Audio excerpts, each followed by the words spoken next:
This is Bloomberg Businessweek. Insight from the reporters and editors who bring you America's most trusted business magazine, plus global business, finance, and tech news. The Bloomberg Businessweek podcast with Carol Massar and Tim Stenovec from Bloomberg Radio. A strong payrolls report, relatively so, seems to reinforce the soft landing case. Let's discuss with our next guest, Becky Frankiewicz of ManpowerGroup. She joins us from Chicago right now. Hey, Becky, thanks for being with us. Your takeaway from today's report. Yeah, so today's report shows a definite moderation happening in the U.S. labor market. It is a cooling, I would say. It's not a collapse.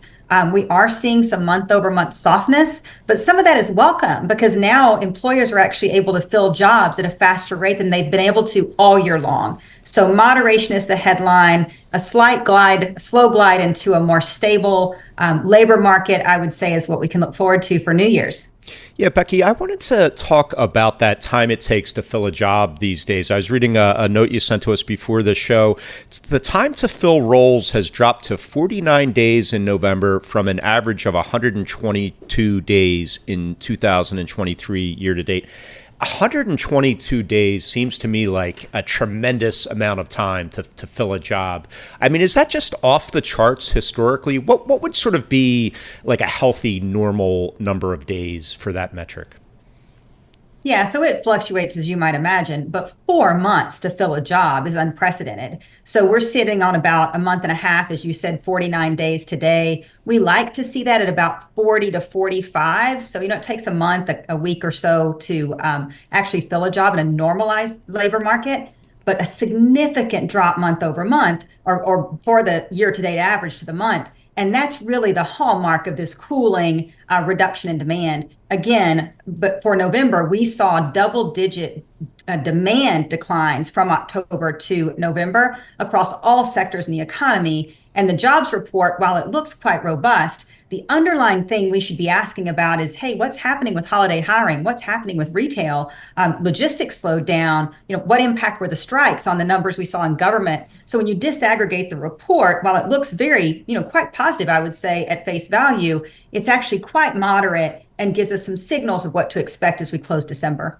Is there any evidence that what we call labor hoarding has evaporated, or is that still there?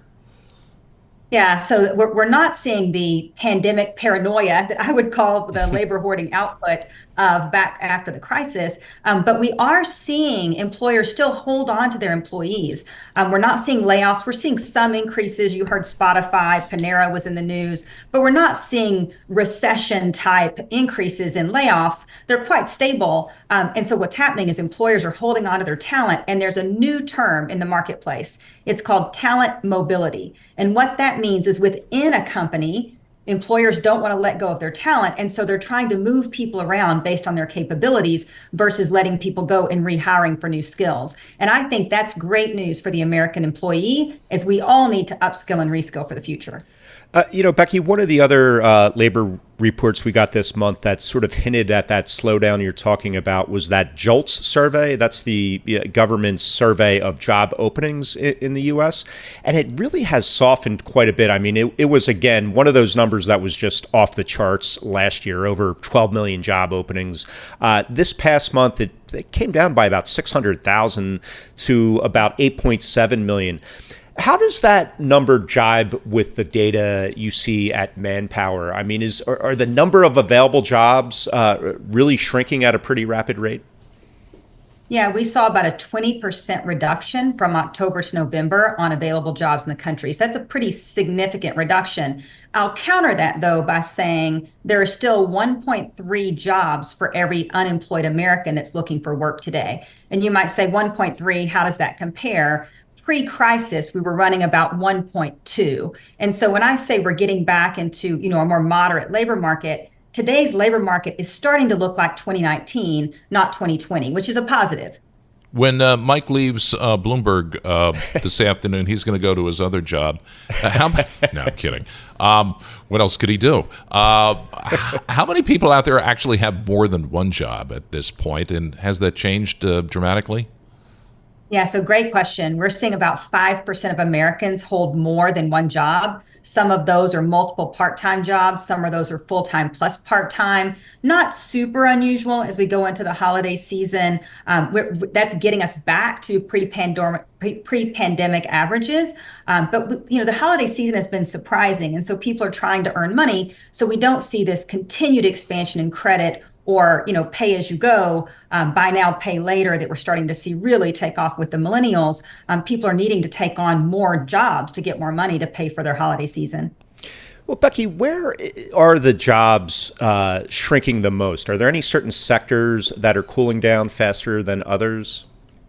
Yeah, so quite sobering. We saw double-digit declines across all sectors in the economy, whether that's the fiery hot medical space or whether that's in IT. What I will say are the top 3 jobs still in demand in the country are medical, about 2.3 million open jobs in the country, followed by sales, about 900,000 open jobs, and IT, another 900,000. And so when we say it's cooling, not collapsing, that's because there's still amazing jobs available for Americans in the economy, just not as many as were available in October.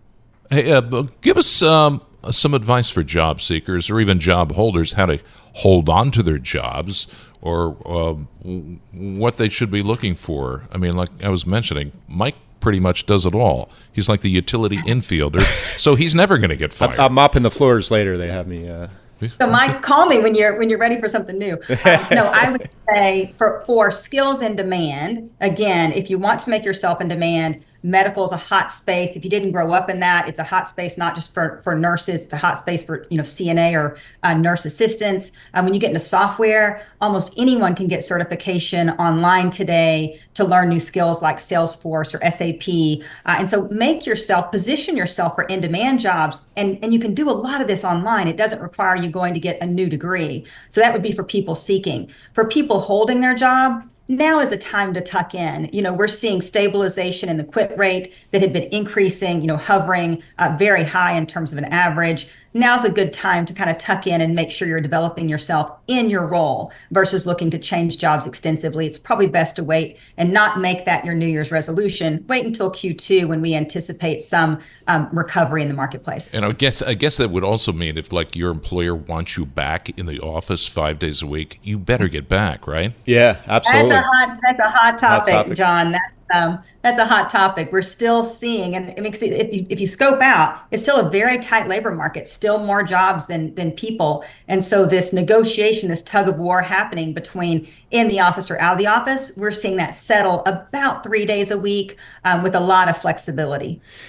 Becky, the other big question that always comes up is, well, these are the hot jobs now, but what about the future? And I kind of have a selfish reason to ask for this. I have a daughter who's a college student, and her and all her friends, that is the hot topic is when I graduate in 2 years, where are the hot jobs? Is it still in that medical and tech field, do you think? Or are there other places to consider? What you're really asking is when is she going to move out of your house? Get my kid a job is the question. We only have about 30 seconds.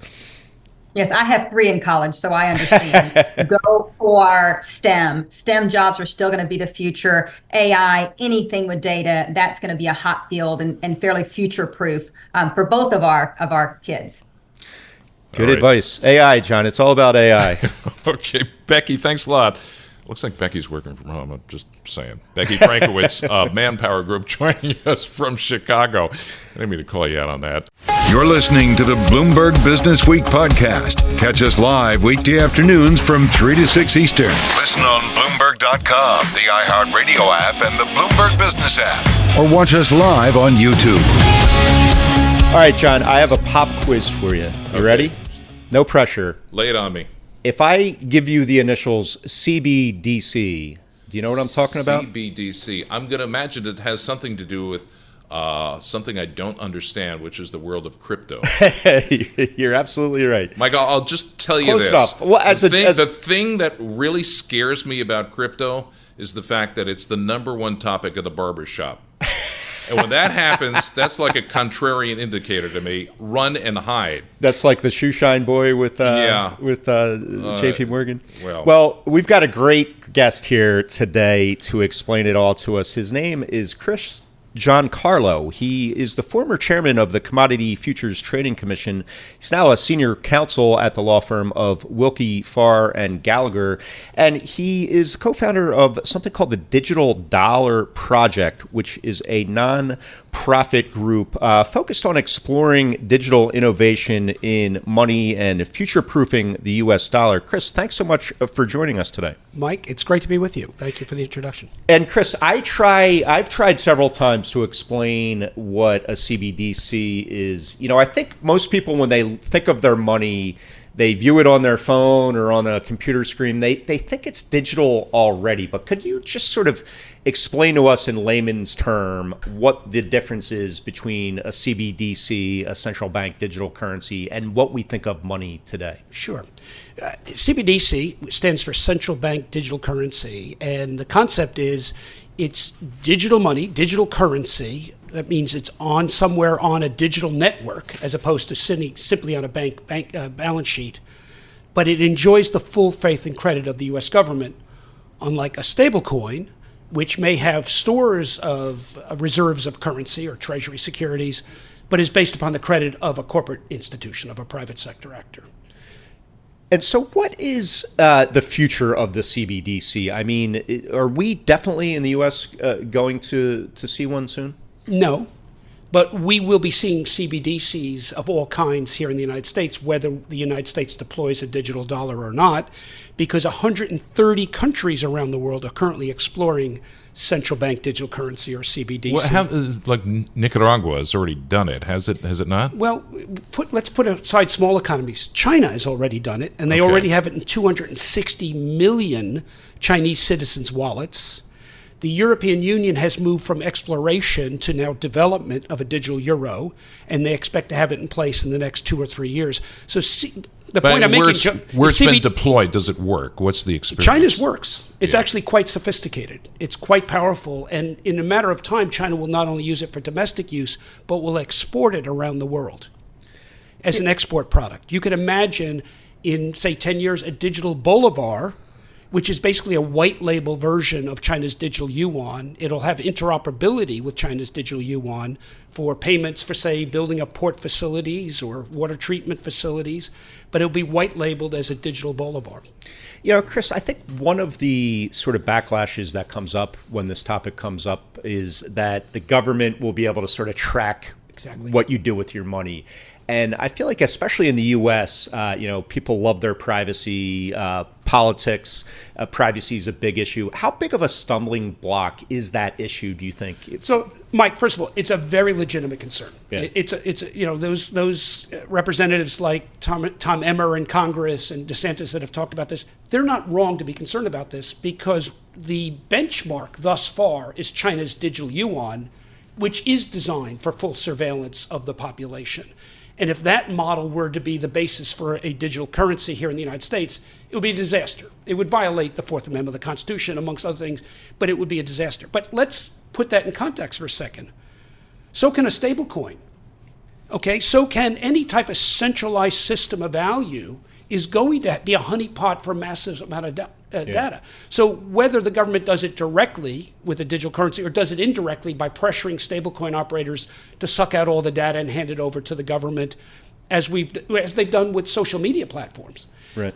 The concern about privacy is the key concern. That's why we formed the Digital Dollar Project, to really encourage the United States to lead with its values. The United States doesn't need to focus on whether or not to deploy a digital dollar right now, but it must take a leadership seat at the table that is today deciding what these digital networks of value, both sovereign and non-sovereign, are going to look like, because our economic competitors like Europe and our economic adversaries like China are at the table right now. And in China's case, they want to ensure a digital future of money that is safe for surveillance and safe for censorship. We need to assure a digital future that's safe for democracy. Right. Does the central bank surrender anything in terms of monetary policy by going down this path?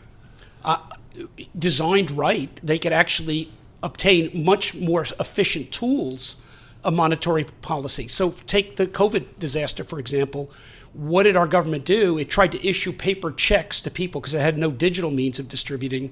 Many people who were locked up at home couldn't get to a bank or didn't have bank accounts.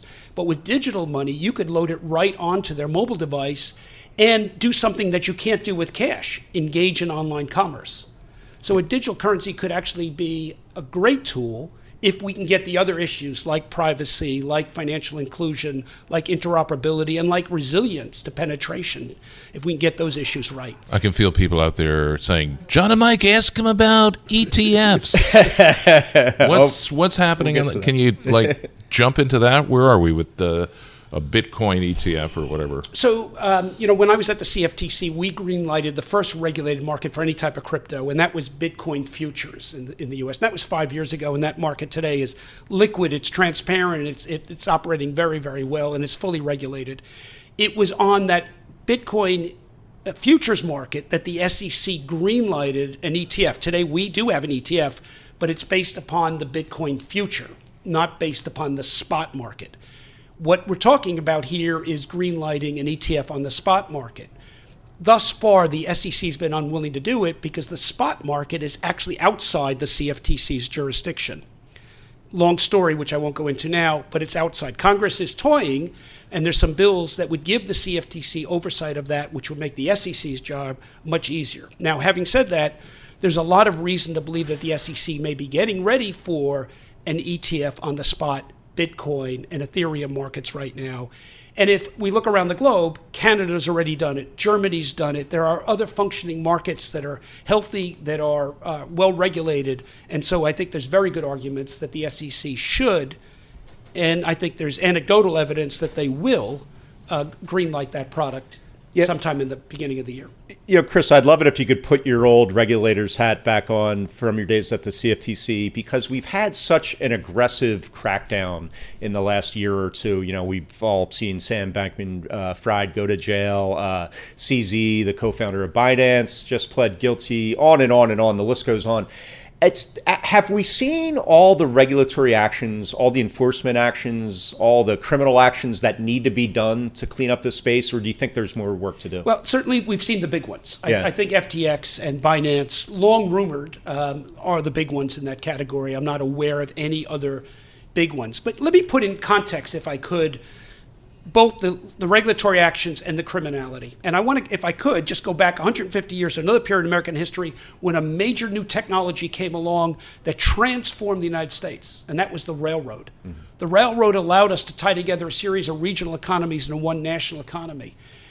So it was fundamental to our nation's progress for the next 150 years. But remember, it was accompanied by a myriad of scandals and frauds in the sale of railroad stocks. Right. Famous names like the Trasks and others were involved in all kinds of fraudulent behavior, selling stocks in railroads that didn't exist. We're now facing another new technology that in a similar way has the ability to tie together a whole disparate set of economic activity, and I believe will, in the 21st century, transform finance and banking and money itself. But it's not that surprising that it's accompanied by a series of high-flying scandals, which we'll look back to someday the way we look back to the Vanderbilts and the Trasks and others as being speculators in a new technology. But the technology itself has a tremendous amount of value. Chris, thanks for stopping by the studio today. We appreciate it. My pleasure. Chris Giancarlo, Senior Counsel at Willkie Farr Gallagher with the Digital Dollar Project. And let me give you a Bitcoin quote. How about that? Up 3% today, $44,666 per token.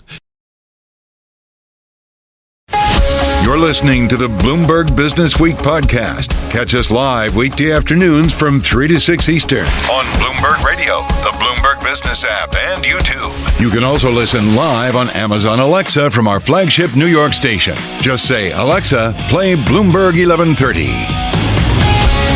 What do you suppose you're going to get me for Christmas?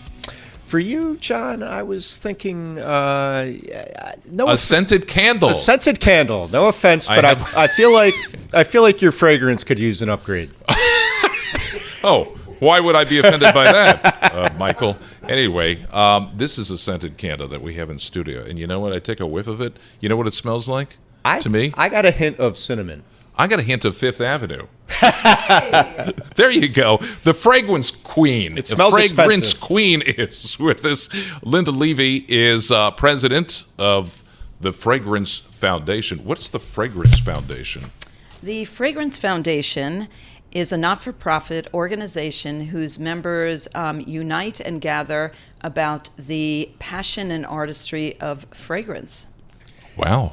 What's this fragrance that you brought in this So candle? in studio today, I've brought you Nest Candle, which is called Holiday, and for the first time ever in New York City, from about 62nd Street to 47th Street, the avenue is scented with this scent. And it makes me want to go out and buy stuff? Well, it makes New York City smell a lot better, as you can imagine. And second of all, this particular fragrance is in the White House right now for when they decorated for holiday. But being on the avenue is a first ever, and I would say that all of the tourists that I see walking down the avenue are really enjoying it. Now, is this really the kind of gift to get somebody that is so hard to buy for, like Mike Regan, a scented candle or something along those lines? Well, John, I'm glad you asked. It just so happens that most of the fragrance business is done at Christmas time. We consider the holiday season probably from about Thanksgiving time through December 25th. We do about 35% of the entire year in the months of end of October, November, and December. It's a very big time for us. You know, Linda, we sort of have one-track minds here at Bloomberg in that whenever any topic comes up, we have to wonder, well, what's the market angle? What's the economics angle? And I'm curious how the fragrance industry fits into the economic cycle. You know, do people buy less perfumes, for example, when the economy slows down? Or is it the type of thing where, you know, John says to his significant other, no diamond earrings this year, you're going to get some perfume, you're going to get a scented candle. How do fragrances fit into the economic cycle? It's a very good question because fragrance business was good before the pandemic, but it is a surprise to most. During the pandemic, fragrance business has actually increased significantly, and it has continued to do so. There are a few reasons why. One reason, for instance, like this candle sitting in front of you, is people were spending a lot of time home, and they really wanted to enhance their environment. Another thing that happened was people weren't really getting dressed up a lot. They were in front of the Zoom screen. So while they weren't getting very dressed up or investing in fashion, they were really enjoying what we call the invisible accessory, and they wanted some sort of ID. And the last thing, which I'm sure you could relate to, is during such a difficult, challenging time, and we have much of that now too, people really use fragrance to transport themselves to another time or place. Like, where did you go on vacation? Or what did your grandmother smell like? Or that aunt that you haven't seen. So our business in fragrance is quite robust. Is there some sort of healing aspect to all this? Yes, there is. Another reason that the fragrance business is doing well is self-care, and home spas are really important. Now, you are just on the journey with me to become fragrance experts, but scents like lavender, eucalyptus, and others are very spa-like scents that a lot of people like to surround themselves in their home or when they're, taking the bath. Remember, even if you think you're not wearing fragrance, you probably are. And are there sort of classic standard fragrances, or is there sort of a fad element to it all? Are there different fragrances that come in and out of fashion? Good question, too. The top 10 fragrances for years have had a lot of names like Christian Dior, Chanel, etc. I would say that a lot of designer fragrances are up there. But hitting the top 15 or 10, once in a while, there's an interruption. Carolina Herrera, for instance, has this one. The perfume bottle looks like a stiletto, and it's really, really popular. And I also think that it's important for you to know, in the old days, as I call it, there were women's fragrances, there were men's fragrances, but now the biggest thing is there are universal fragrances, which means regardless of gender identity, scents have become popular without having those labels. Okay, I have to ask, the intersection of fragrances and, yes, artificial intelligence, is there such a thing? There is a connection. I often get the question, will perfumers be creating fragrances in the future, or will it be done by a robot or a computer? I'm here to say that AI will not take over the creative aspect and what we are so passionate about. Will artists go away? Will musicians go away? Will chefs go away? No. And therefore, we think, even though it's a great help to us, it gives us a lot of data because fragrances have been made for centuries, but it will not replace what is today. When I come in on my commute in the middle of the night, I pass in Union Beach, New Jersey, on Route 36, the campus of IFF, International Fragrances and Flavors, or whatever it is. That is it. Out front, they have a part of that campus, this exotic-looking greenhouse with all these crazy-looking plants. So it begs the question, where do these fragrances and scents come from? You don't even realize it, but you figured it out. The story on fragrances, around the entire globe, there are ingredients. Yeah. Vetiver, hyacinth, roses all over. And down in New Jersey, you saw a greenhouse that I actually went into. What IFF did is they gathered many different plants that exist all over the world, and they have them living together. I've gone through there. And that brings something else. You notice there's sort of a lab or an ugly building, excuse me for saying, next to this gorgeous big greenhouse. What they do is something special in fragrance. We call it headspace. So instead of using roses and wiping out planet Earth, someone from the lab goes into that greenhouse, extracts, goes back to the lab, identifies it, and they can recreate the scent from that rose or plant and actually not wipe out the earth. So that greenhouse is a tour I'd be happy to take you on. Oh, yeah. No, that'd be very cool. Yeah, right on your way home. Duplicate that in my own house. Well, Linda, IFF is obviously one of the big players in this industry. I think a lot of our listeners are always have one ear open to stocks to buy or sell. Any other big players in the industry that we don't know about? Yes, IFF is what we call a fragrance house, and like you said, they make all of the companies I'm going to name make both fragrances and flavors. Another very big one is Givaudan.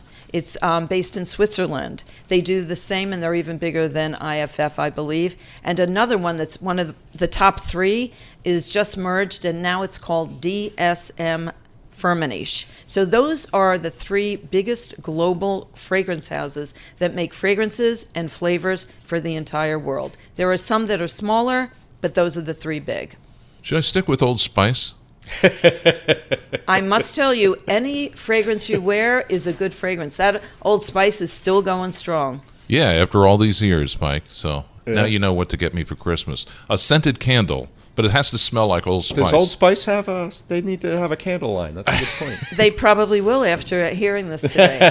But these are not so expensive. You thought that this candle looks expensive? Yes, it does, but it's less than $50. All right, Linda, thanks a lot. Linda Levy, the fragrance queen. This is Bloomberg.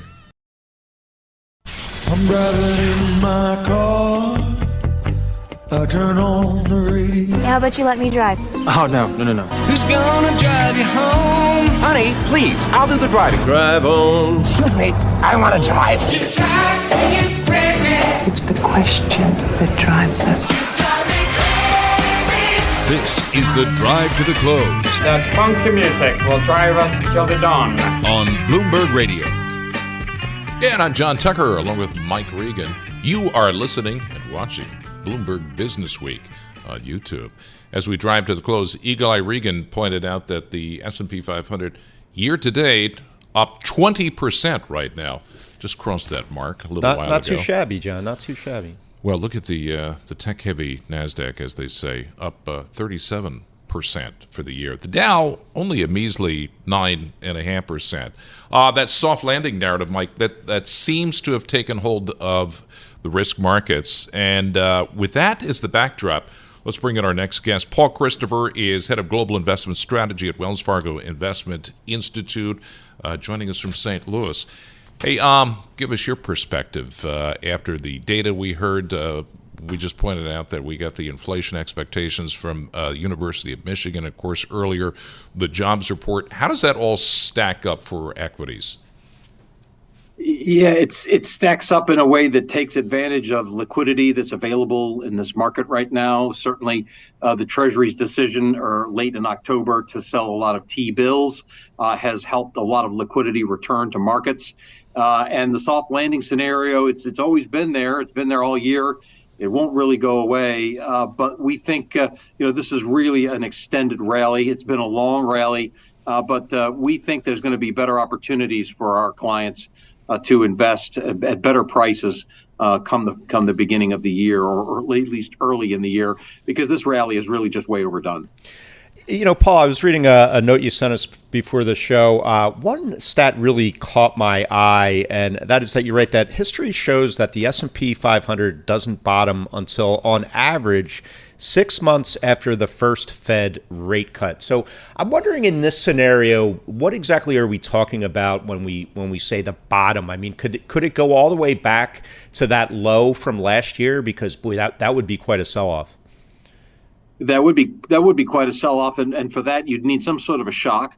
But there's plenty of them lined up, whether it's government shutdown or a further explosion in geopolitics, maybe a combination of the shutdown and the usual election year uncertainties as we head into the beginning of the year, with not really a good idea of who the Republican nominee is going to be, maybe not even the Democratic nominee.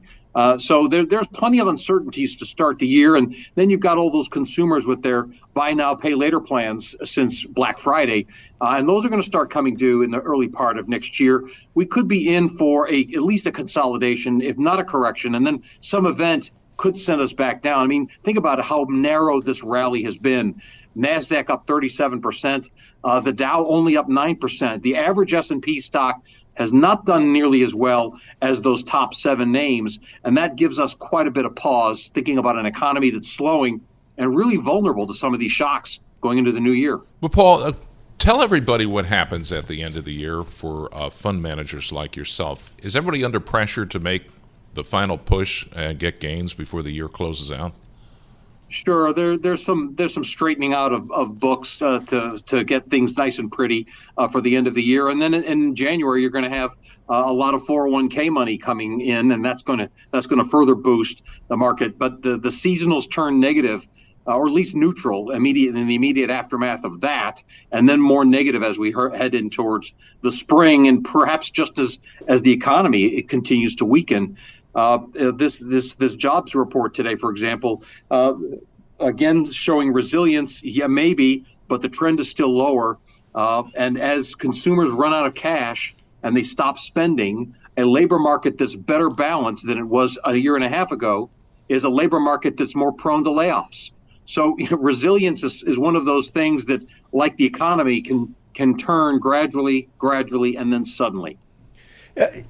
Paul, break it down for us about, where exactly we should be positioning our investments right now. I mean, I keep hearing people still referring to those rates on cash, money market mutual fund rates are still very attractive, especially compared to, pre-pandemic levels where they're basically paying nothing. I mean, is it as simple as that? Just hide out in a money fund?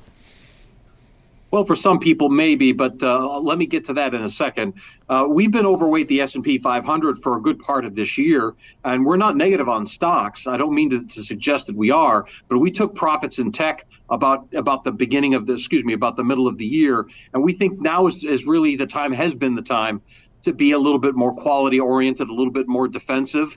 We see industrials and materials as places that look interesting as infrastructure spending and reshoring of companies gains more steam in 2024. We like healthcare. Yeah, it hasn't been a participant in this rally, but we like the pricing there and we like the long-term trend. So a quality orientation during a period of volatility, not a bad thought. Now, let me return to your thought on fixed income. We have clients and lots of investors who've taken advantage of CDs, let's say in that 4.5% to 5% range. My question for them is always, what happens after that CD matures in a year and you got to skate past all this volatility, but then rates might be lower by the end of next year, according to the market consensus? Would you still sign up for it at 4? Would you still sign up at 3.5 if we think the equity markets are going to come back strong? In other words, the problem is people get used to high yields on CDs. but those yields may not be around for as long as the investor's goals. So you have to kind of think about this in a longer term setting. I would say as short-term treasury bills here, yes. Something with a secondary market. If you want to skate over some volatility we expect in the early part of next year, first quarter probably, that's not a bad idea. But then get out of that in time for the market to bottom, and we think that'll happen sometime in the second quarter. And that's when your opportunities really broaden. Small caps, mid caps, more cyclically oriented sectors, perhaps financials, perhaps energy again. So we think there'll be a lot more opportunities, and that short-term cash position that pays a little bit of interest could be useful as long as one doesn't get too used to it. Hey, Paul, your take on AI, fad du jour or what? It's one of those disruptors. We talk about this economic disruptors. Computers, PCs were disruptors. Software for the personal computer, the laptop computer, those were all disruptors. We think AI is definitely in that category, generative AI in particular. We wrote a report on this a couple of months ago, but these trends tend to take some time to develop. And in the meantime, what will be the path of regulatory action regarding AI as it develops? We've seen a lot of talk about that in the press, but Congress and the president may be still trying to decide how to approach that. That's a big uncertainty. We don't think the market is pricing that in yet. And the second piece of it is, look, over time, other companies will come in that might do AI better than some of the ones on the market today. All right, Paul. Always a pleasure. Appreciate it. Paul Christopher, Head of Global Investment Strategy at Wells Fargo Investment Institute from St. Louis. This is Bloomberg. This is the Bloomberg Businessweek podcast, available on Apple, Spotify, and anywhere else you get your podcasts. Listen live weekday afternoons from 3 to 6 Eastern on Bloomberg.com, the iHeartRadio app, TuneIn, and the Bloomberg Business app. You can also watch us live every weekday on YouTube and always on the Bloomberg Terminal.